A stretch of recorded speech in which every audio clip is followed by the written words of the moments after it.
If I walk past your aquarium today, I'd notice these 10 problems before I noticed your fish. And the strange part is this: most people don't realize they're there at all. In the next few minutes, I'll show you 10 simple changes that make almost any aquarium look better instantly. If your tank looks clean but still feels empty, this video will fix that. Not with expensive gear, not with rare fish, and not with a full rebuild. Just small mistakes most people make without realizing it. And once you see them, you can't unsee them. Fixing only a few of these will make your tank look calmer, deeper, and more complete. And by the end of this video, you'll understand why some tanks feel finished while others never quite do. I see hundreds of aquariums every month, different sizes, different fish, different budgets, and especially African Cichlids aquariums. Most of them struggle with the same things, not because the owners don't care, but because no one ever explains why these details matter. Today, we're fixing that, and we're starting with the fastest and most common mistake, because if I can see your cables, I'm not looking at your fish. Mistake number 1, no background. Most people think a background is decoration, something optional, something you add after the tank is finished. That idea is backwards. A background doesn't decorate a tank. It controls what your eyes are allowed to see. Without a background, your aquarium is competing with everything behind it: wires, filter hoses, power cables, wall color, shadows, people walking past, TV light flicker, window reflections. Your fish are not the main subject anymore. They're just another moving object in a noisy frame.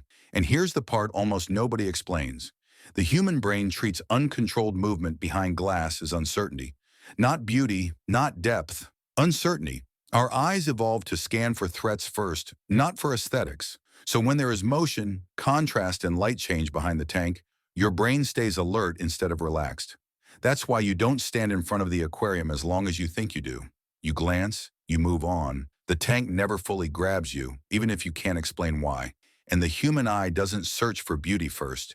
It searches for contrast, movement, brightness changes. So when the space behind the tank is busy, your fish lose attention before they ever get appreciated. Even expensive fish look average in a visually loud tank. Even good layouts feel unfinished. This is also why fish often look smaller than they really are. Without a solid background, your brain has no visual boundary to measure depth against. The fish blend into the room instead of separating from it. The tank feels shallow, flat, almost temporary. That's not a water issue. That's perception. A simple, dark background fixes this instantly.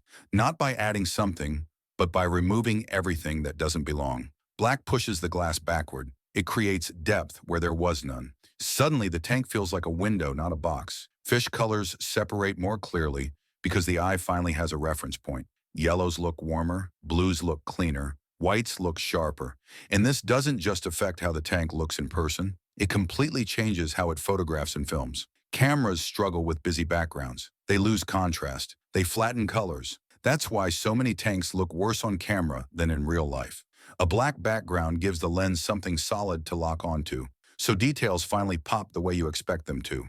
Behavior even appears calmer because your eyes stop jumping between distractions. The fish didn't suddenly relax. You did. And when the viewer is calm, the entire system feels stable. The tank feels quieter without a single change to water, filtration, or stocking. And this doesn't require money. Paper works, paint works, vinyl works. Tape it on, paint it on, slide it in. Black is the safest choice because it hides algae streaks, uneven lighting, and shadow fall-off better than blue or printed backgrounds. Blue shows dirt. Patterns fight your hardscape. Black disappears. Now this is where some people push back, but there's no background in nature. True, and there's also no glass box, no living room wall, and no LED strip above a lake. An aquarium is not nature. It's a framed scene. And every framed scene needs boundaries, or the subject gets lost. Others say, I like blue. That's fine, but liking something doesn't mean it works visually. Blue pulls attention forward. Black pushes everything else back. That difference matters more than personal taste. Some say planted tanks don't need backgrounds. In reality, plants benefit even more from visual separation. Leaves red cleaner, depth layers become visible. The tank looks intentional instead of accidental. And no, a dark background does not stress fish. Sudden changes, reflections, and external movement do. Removing those reduces stress, not increases it. I've seen tanks look 20% better overnight with nothing but this change. Same fish, same water, same rocks, same plants, same mistakes, just less noise. And something else happens too. the tank starts to look more expensive, more deliberate. Even people who know nothing about aquariums will stand longer and say the same thing without realizing why. This one looks really nice. And once that visual noise is gone, something interesting happens. Your eyes stop fighting the tank and start reading it. You begin to notice space, balance, flow, empty areas that shouldn't be empty, crowded areas that feel heavy, and that's when the next problem becomes impossible to ignore. Mistake number 2, a low water line. A low water line makes even a great tank look unfinished. The moment I see the water line, my attention goes there instead of the fish.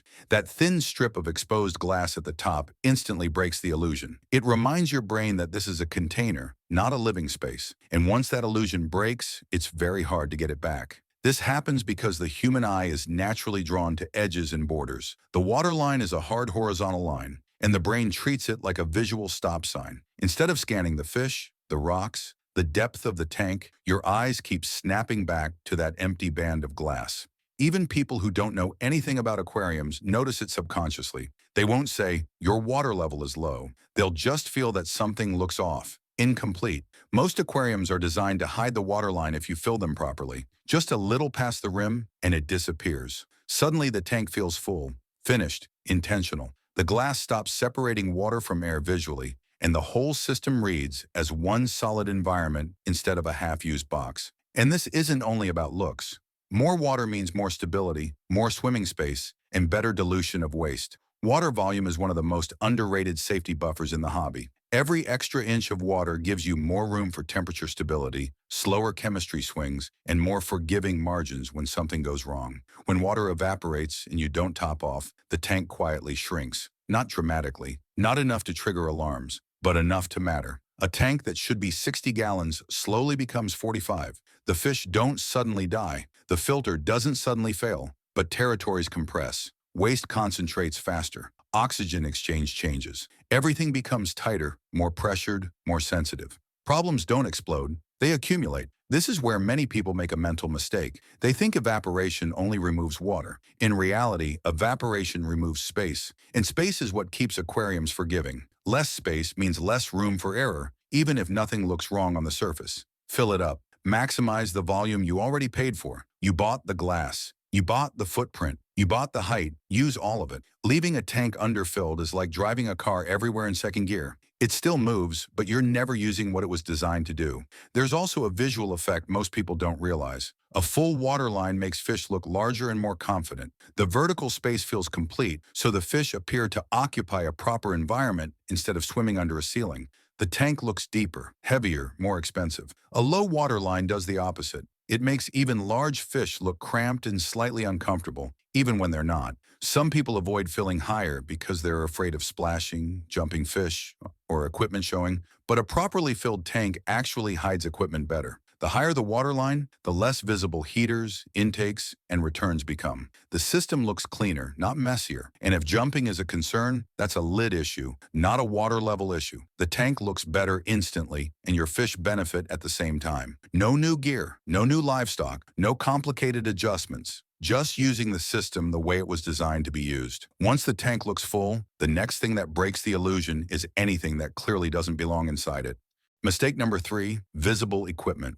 If heaters, filter intakes, wave makers, or air lines are the first thing you notice, the tank has already failed visually. The moment your eye locks onto equipment, the illusion is broken. You're no longer looking at an environment. You're looking at a machine. And once a tank starts to feel like a machine, it stops feeling alive. This happens because the human brain is extremely good at spotting objects that don't belong. Straight lines, perfect cylinders, shiny plastic, suction cups.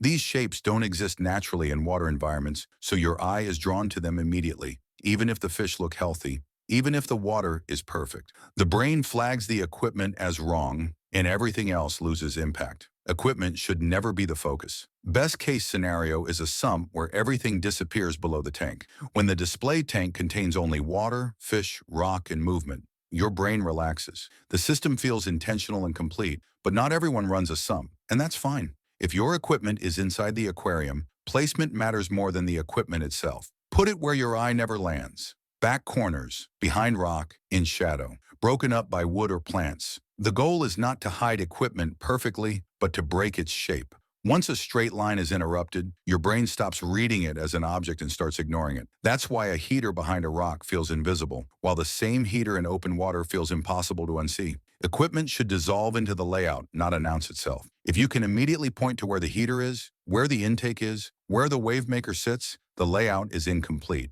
Not broken, incomplete, because visual planning didn't happen early enough. This needs to be planned before the tank is finished, not after. Many people build a beautiful layout, step back, admire it, and then drop equipment into whatever space is left. That's backwards. Equipment placement should be part of the layout from the very beginning, just like rock structure and flow paths. Otherwise, you're forcing hardware into a story it was never written into. I've seen beautiful setups completely ruined by one shiny heater sitting in plain sight.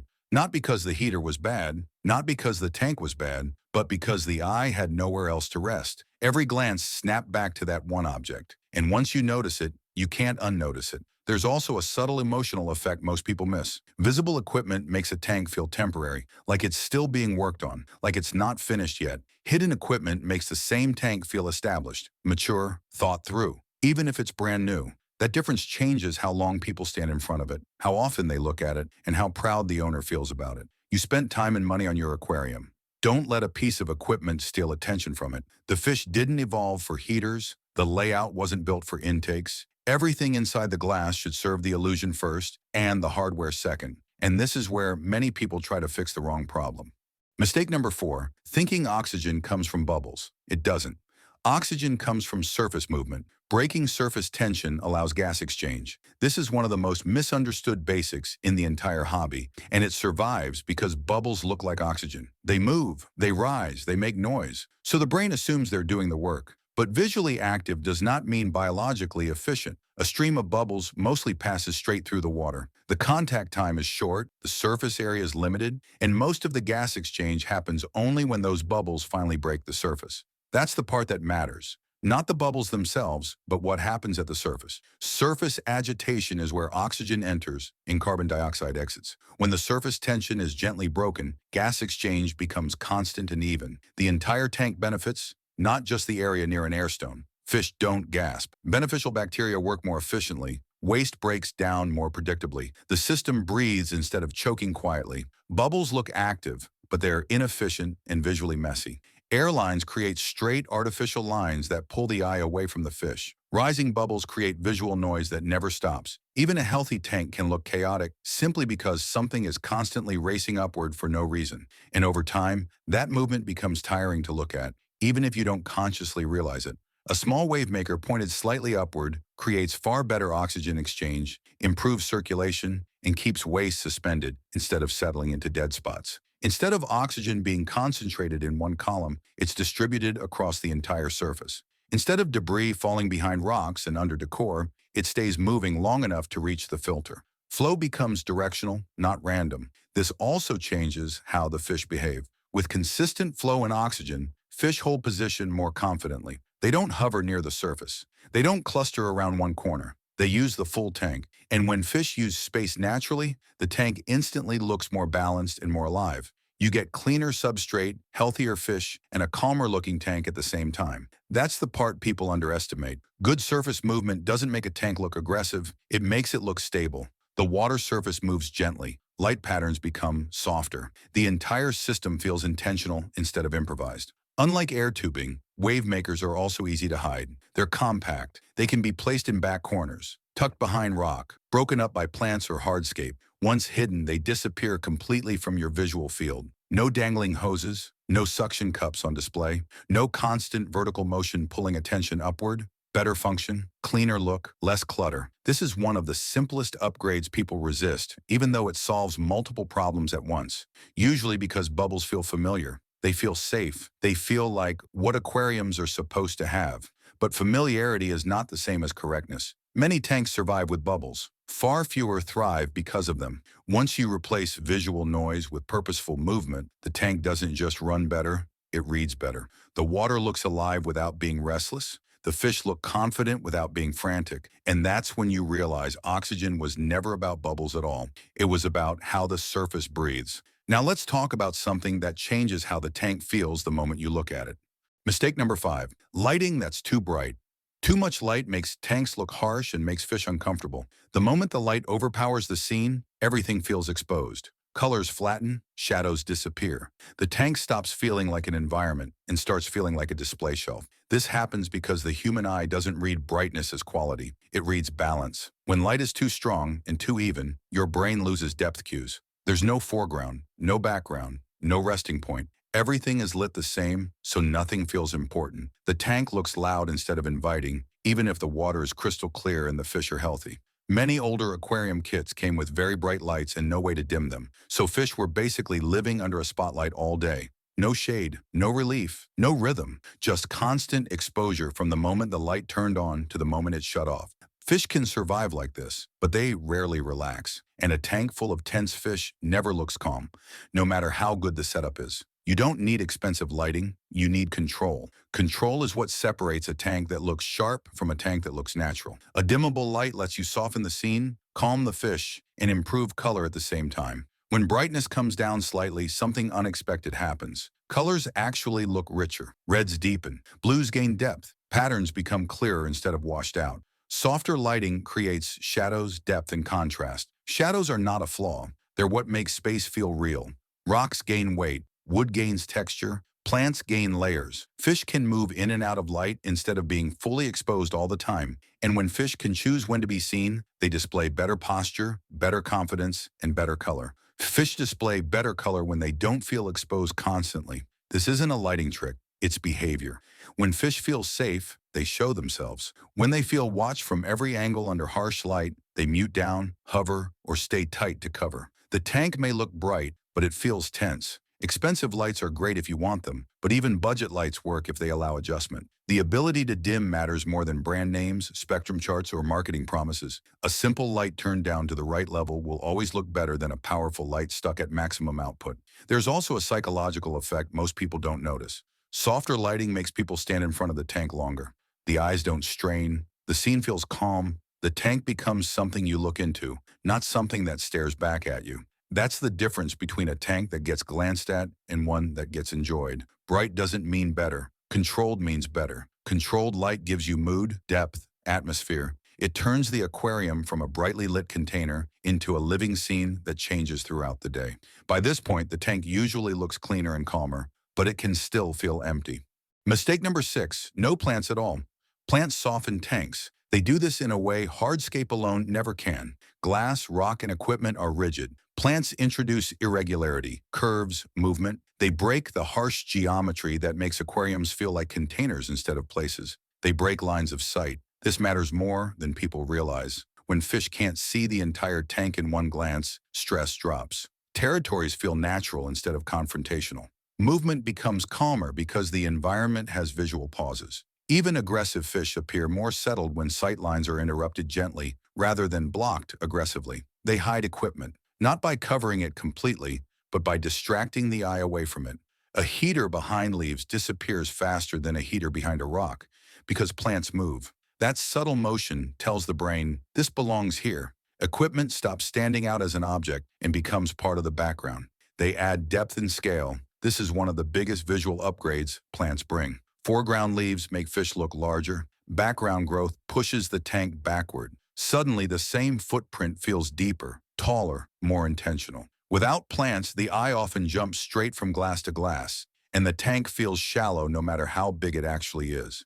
If your fish allow live plants, use them. They improve both the look and the balance of the system. Live plants absorb waste, stabilize microchanges, and create small zones of calm water. But more importantly, they make the tank feel alive even when the fish are resting. Something is always gently moving, breathing, existing. If your fish destroy plants, use realistic artificial ones. This is where many people make the wrong choice. Not the cheap neon plastic kind.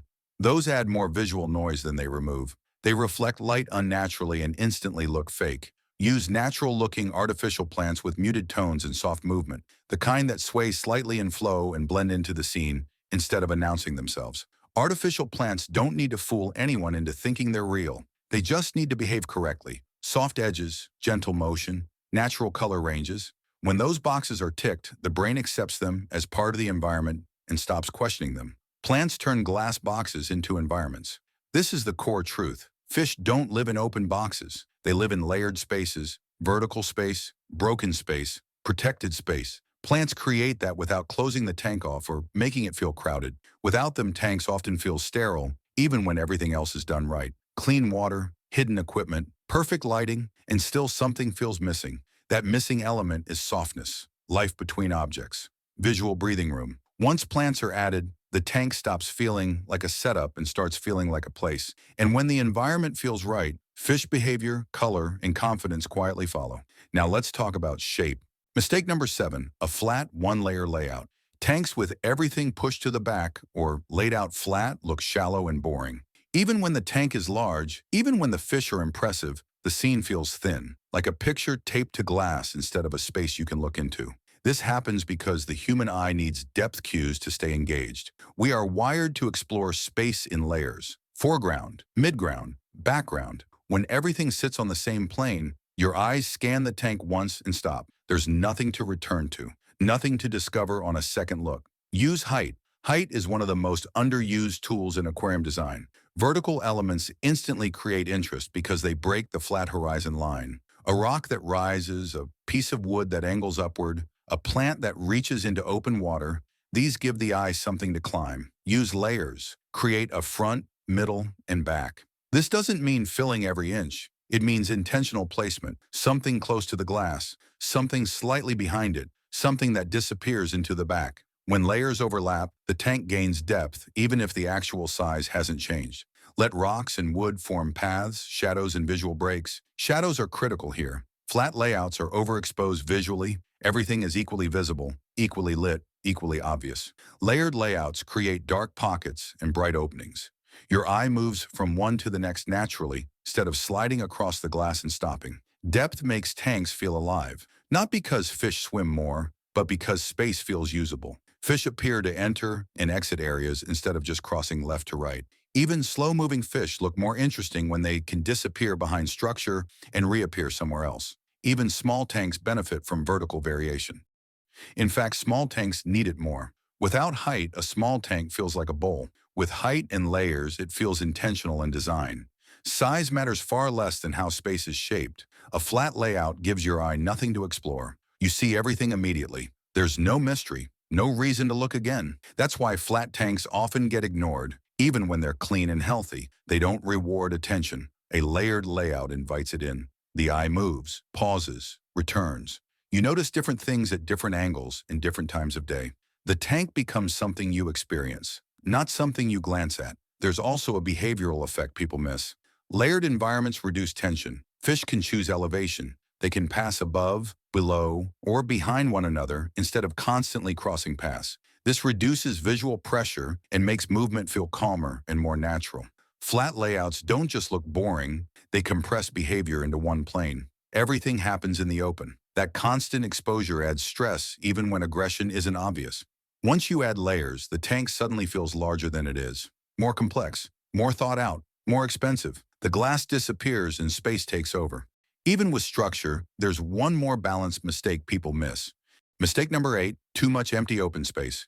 Fish feel exposed in wide open areas with no cover. Even confident fish change the way they move when there's nowhere to retreat. They hover, they hesitate, they rush instead of glide. And to the human eye, that hesitation reads as tension, even if you can't name it. This happens because open water without reference points feels unsafe. In nature, truly open space is rare. There is almost always something nearby. Rocks, plants, roots, shadows, depth changes. When a tank offers only empty water, the brain of the fish stays alert instead of settled, and a tank full of alert fish never feels calm. Open space is not bad, but it must be earned. This is where many layouts go wrong. People remove too much structure in the name of swimming room, not realizing that swimming room only works when it's framed. Without edges, open space feels like exposure, not freedom. A few well-placed rocks, wood pieces, or plants can completely change how confident fish act and how the tank feels. You don't need to fill the tank. You just need to give the open areas a reason to exist. A rock that defines a boundary, a plant that softens a transition, a piece of wood that breaks the line of sight without blocking movement. Balanced open space creates flow. Your eye moves smoothly from structure into openness and back again. Fish move with purpose instead of urgency. The tank feels breathable without feeling empty. This is where layouts start to feel intentional instead of accidental. Unbalanced open space creates anxiety. Fish stick close to walls. They dart instead of cruise. They use only parts of the tank instead of all of it. And visually, the tank feels unfinished, like something is missing even though there's plenty of room. When fish feel secure, they move better, color better, and behave more naturally. This isn't about hiding fish. It's about giving them confidence. Confident fish use space fully. They don't cling to cover. They don't avoid the center. They own the tank. There's also a subtle visual effect. Properly balanced open space makes the tank feel larger. Poorly balanced open space makes it feel emptier. The difference is framing. Space needs context, or it becomes a void. Once open areas are framed correctly, the tank suddenly feels calm instead of bare, alive instead of exposed. And that's when everything starts to come together visually and behaviorally at the same time. Now for the fastest fix almost everyone ignores. Mistake number 9, dirty glass. Algae on the inside and fingerprints or watermarks on the outside take 1 minute to fix and change everything. Yet this is one of the most ignored details in the hobby because it feels too simple to matter. People chase upgrades, equipment, new fish, while looking through a dirty window the entire time. Glass is the frame of the aquarium. If the frame is smudged, nothing inside it can look right. Even perfect layouts lose impact when viewed through haze. Colors soften in the wrong way. Contrast disappears. Depth collapses. The tank stops looking like a scene and starts looking like something you need to squint at. Dirty glass steals sharpness, and sharpness is what makes fish feel present. Clean glass restores edge definition. Scales look crisp again. Eyes catch light properly. Movement feels smoother because your brain isn't fighting visual interference. The same tank with the same fish can feel completely different simply because the barrier between you and the water is clear. There's also a psychological effect people don't talk about. Dirty glass makes a tank feel neglected, even if everything else is done right. You might know the water's good, you might know the fish are healthy, but the first impression says otherwise, and first impressions are powerful. Fingerprints and watermarks on the outside are just as damaging as algae on the inside. They create random highlights that pull attention away from the fish. Your eye keeps catching reflections instead of movement inside the tank. That's why tanks near walkways or doors often feel harder to enjoy, not because of the location, but because the glass is constantly being touched and never fully reset. Clean glass sharpens colors, restores depth, and makes the tank feel intentional instead of neglected. Intentional is the key word. A clean tank doesn't just look maintained, it looks cared for. And that feeling carries through the entire setup. If you stay on top of it, it never becomes work. It becomes habit. A quick wipe during feeding, a fast pass with a magnet during water changes, 30 seconds that protect hours of visual effort everywhere else in the tank. Clean glass doesn't add anything. It removes the last layer of noise between you and the environment you built. And once that barrier is gone, everything else finally gets the attention it deserves. Finally, the mistake that quietly undoes all the others. Mistake number 10, constant small neglect. Little things add up, and this is the mistake that quietly undoes all the others. These mistakes show up again and again in cichlid aquariums, Malawi, Tanganyika, even mixed setups, because the fish aren't the problem. The layout is. Not in one day, not in 1 week, slowly, invisibly. A water line that slowly drops, a background that peels at the corner, equipment that slides back into view, a bit of algae that doesn't get wiped, a light that creeps brighter over time. None of these ruin a tank overnight. That's why they're dangerous. They don't trigger urgency, they trigger tolerance. The brain adapts. You stop seeing the changes because they happen gradually. What once felt slightly off becomes normal. And before you realize it, the tank doesn't look bad. It just looks tired, like something that used to be cared for more carefully. Great-looking tanks aren't perfect. They're simply maintained. That's the difference most people misunderstand. Perfection requires effort. Maintenance requires rhythm. A few small resets done regularly protect everything you've already built. Consistency beats effort every time. One big cleanup once a month will never outperform small, intentional habits done weekly. The tanks that look effortless are usually the ones where nothing is allowed to drift for too long. This is also why so many tanks start strong and slowly fade visually, not because the owner stopped caring, but because attention shifted elsewhere. Life happens, and the tank quietly absorbs that neglect without complaint. None of these fixes are expensive. None of them are advanced. There's no special gear here, no rare trick, no hidden knowledge. Just awareness and follow-through. But together they completely change how a tank feels to look at. When the small things are handled, the big things don't have to work as hard. The layout reads cleaner, the fish feel calmer, the tank holds its presence instead of losing it over time. Fix just 2 or 3 of them this week, and you'll notice the difference immediately. And so will anyone who walks past your aquarium. They won't know why it looks better, they'll just stop longer. Look closer. Stay. That's the goal. Not perfection, presence. This is Dark Cichlids. We don't chase upgrades, we remove friction. See you in the next one.